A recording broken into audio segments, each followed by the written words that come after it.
Fellas, the best event in Blue Archive is back. If you disagree with me, argue with a wall. As from Opera 0068 with Love, the event featuring Problem Solver 68 is rerunning this Tuesday in Blue Archive Global, and with it marks the debut of Dress Saori as a new 3-star unit. Plus, Dress Arus and my #1 Blue Archive wife Dress Kayako's banners are rerunning as well. I've previously covered my two wives in a separate video, link in the pinned comment. It should still hold up pretty well. Also next on, if I don't see Dress/Suit Mutsuki and Haruka banners the next time this event reruns, I'm revolting and becoming an Uma Musume CC. Anyways, without further ado, here is a short review of Dress Saori. Boys, one of my favorite Blue Archive waifus is finally getting her second alt in Global. She has gone from being a donut maker to a DJ, and now she's back as a secret bodyguard. It's the leader of Area Squad, Dress Saori.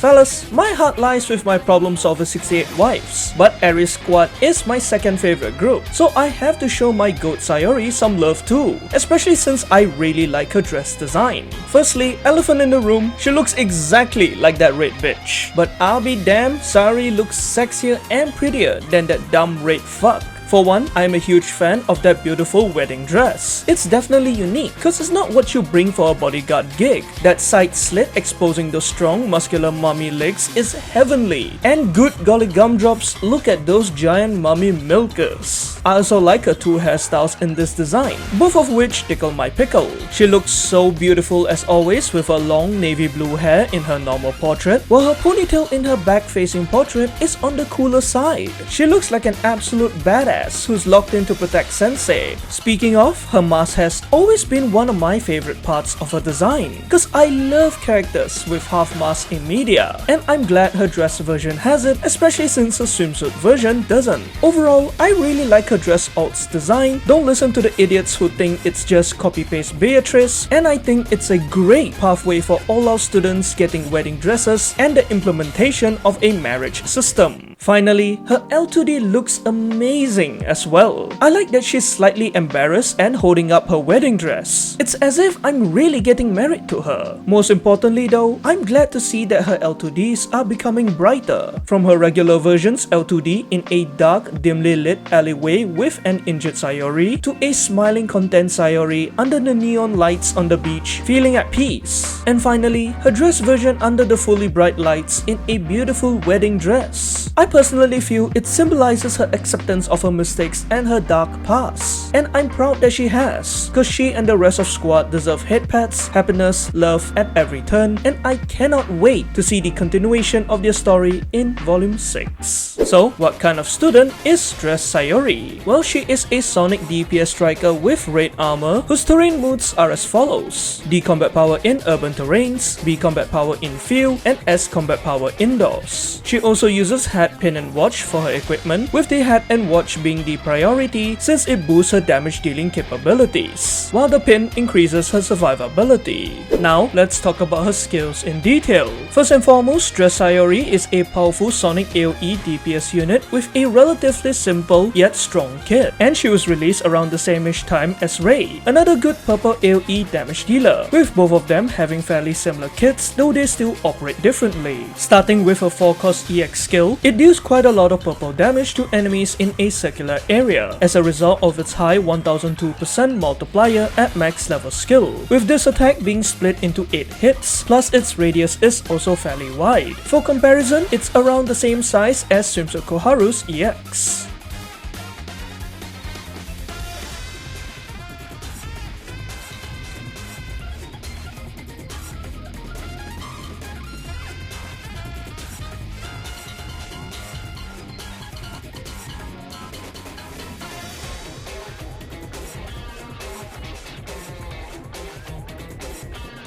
As you can see, Dress Saori's EX is very easy to use, being her main/only damage outlet, and while it is part of the reason why she is a good purple AoE damage dealer, her other abilities are also huge factors. Next, with a max level basic skill, for every 8 enemies she defeats, she generates 2.17 costs as well as accumulating 1 stack of battlefield sense, up to a max of 3 stacks since the skill has a cap of only 3 activations per battle. However, this unique status effect has no duration.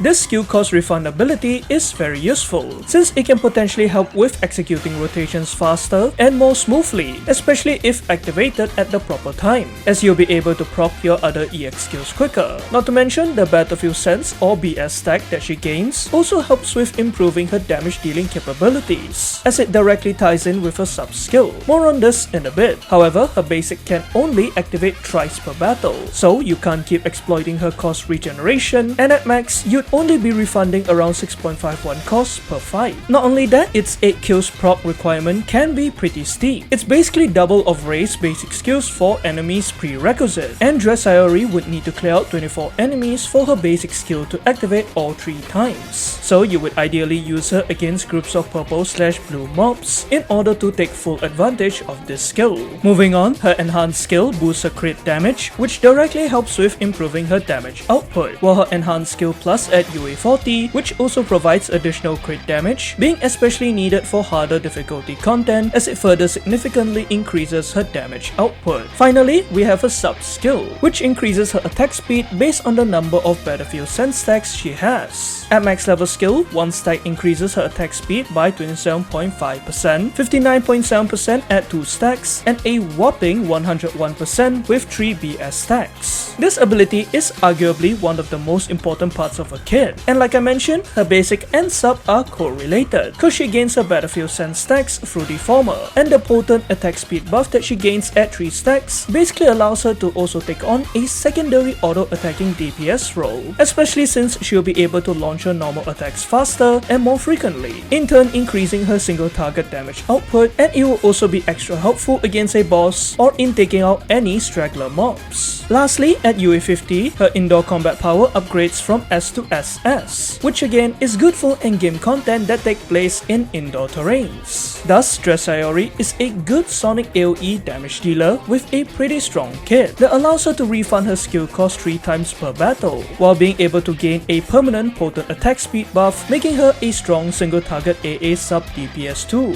So, where can she be used in? Well, similar to Rei, due to Saori's kit's nature of needing to defeat a certain amount of enemies, she is mainly effective in content that contains scores of purple/blue armored easily defeatable enemies, aka mobs, since you'll be able to take full advantage of her basics cost refund ability, as well as allowing her to obtain her attack speed buffs much faster. While she is also decent against groups of enemies with a ton of HP, examples being Pararon minions, Chitin Rangers, etc., like her damage against them could be quite good due to her EX's high multiplier. However, she wouldn't be able to activate her basics cost regeneration / it would take much longer, as there would be too few enemies / it'd be harder to kill them, which would also lead to her not being able to accumulate her BS stacks, and she won't get her attack speed buff. Not to mention, she's competing against other powerful purple AoE DPS units who are more suited to take on these high HP enemies. Hence, these are why D Saori is primarily useful as a good purple mobber in fights with a lot of purple/blue mobs. And compared to Rei, while our baseball lover is technically a better sonic AoE DPS unit since she has more AoE damage outlets, D Saori's damage output is higher in comparison, but both of them can gain attack speed buffs while helping out a bit with refunding your team's costs. Though Rei's doesn't have a limit, and regardless, you can and would still use both of them together or in separate teams if you need to.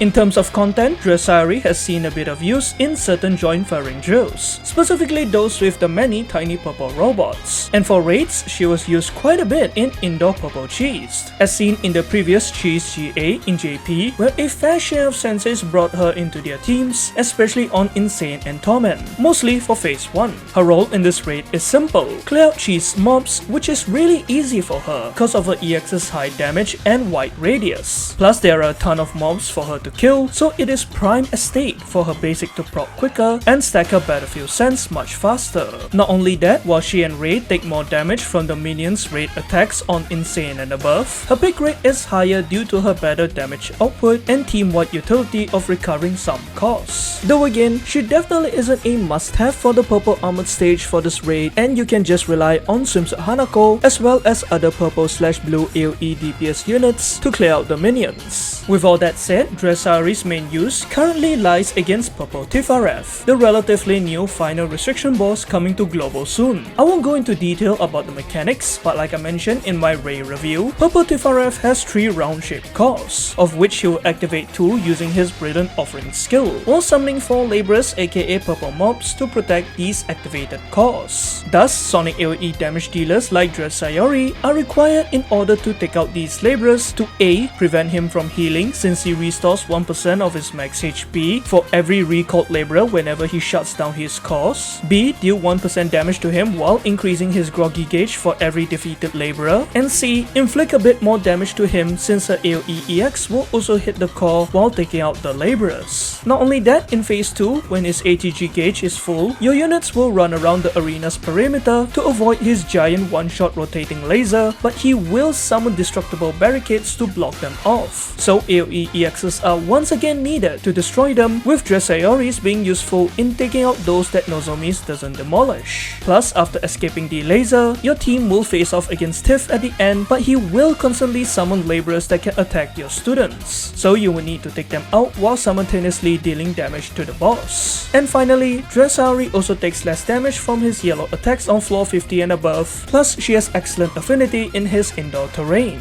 Thus, all these have allowed her to become an important unit for this boss, especially for the higher floors where her good damage output is needed, with many senseis bringing her into their teams where she is either used as the main AoE damage dealer to take out the mobs, or she is also paired with Ray, allowing you to take out the mobs more comfortably, and it is extra beneficial during Tiff's awakened state as he activates all 3 cores at once, meaning you have more mobs to defeat. Moreover, D Saori's basic would be able to activate at least once if she defeats all 8 Laborers, which can be helped by Rio's duplication, and she'll be able to get max battlefield sense stacks after taking out 24 Laborers, subsequently massively increasing her attack speed, allowing her to deal more passive AA damage to the boss and the cores. Lastly, while you can still rely on 3-star D Saori up to like floor 74, the harder stages will probably require a higher invested D Saori like UE 30+. There have been records of a sensei doing floor 100+ with a 3-star Saori, but I reckon it's gonna be really tough and moldy, which is why having a stronger Saori is recommended. So all in all, should you pull or skip D Saori? Well, in my opinion, you can pull for her if you want a good purple AoE DPS unit. Maybe you want an additional one cause you don't have any, or if you plan to seriously tackle Tifarev, seeing that she has become a pretty essential unit for this boss, especially on the higher floors. Or if you want a strong additional purple AoE damage dealer for the purple armored stage in